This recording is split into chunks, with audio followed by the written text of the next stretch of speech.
में कोई side effect नहीं हुआ तो उस व्यक्ति को अब डरने की कोई आवश्यकता नहीं। दूसरी बात, जो लोग ये दावा कर रहे हैं कि शरीर में ब्लड क्लॉट्स की बीमारी यानी खून के थक्के जमने की बीमारी जिसे हम TTS कहते हैं वो कोविशील्ड वैक्सीन से पैदा हुई है, वो लोग भी आपको गलत जानकारी दे रहे हैं। सच ये है कि TTS नाम का ये सिंड्रोम 100 वर्ष से भी ज्यादा पुराना है और पहली बार वर्ष 1924 में एक 16 साल की लड़की को ये बीमारी पहली बार हुई। तो ये कोई नई बीमारी नहीं है, ये कोई नया सिंड्रोम नहीं है।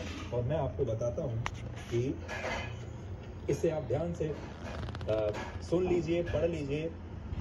इसको कहते हैं थ्रोम्बोसिस विद थ्रोम्बोसाइटोपेनिया सिंड्रोम। इस बात को आपको याद रखना है। तीसरा, एस्ट्राजेनेका या कोविशील्ड अकेली ऐसी वैक्सीन नहीं है जिसके साइड इफेक्ट से दुर्लभ मामलों में ब्लड क्लॉटिंग होती है।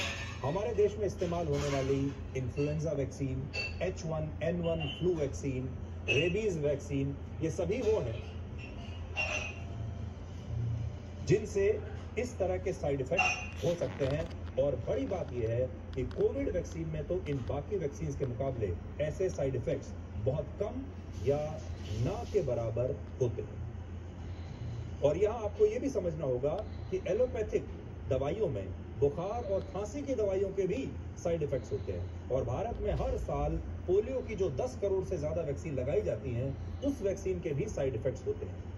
यानी हमारे देश में या पूरी दुनिया में जो एलोपैथिक मेडिसिन होती हैं उनके साइड इफेक्ट्स तो होते ही हैं। शायद ही कोई ऐसी एलोपैथिक दवाई होगी जिसके साइड इफेक्ट्स ना होते।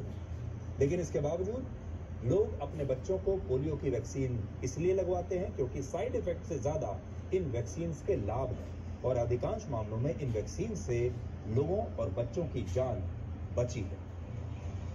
और अगर आपसे कोई ये कह रहा है कि कोविड वैक्सीन का कोई साइड इफेक्ट नहीं होना चाहिए तो वो व्यक्ति भी आपको गुमराह कर रहा है, क्योंकि दुनिया में इस समय जो भी दवाइयां लोग खा रहे हैं उनका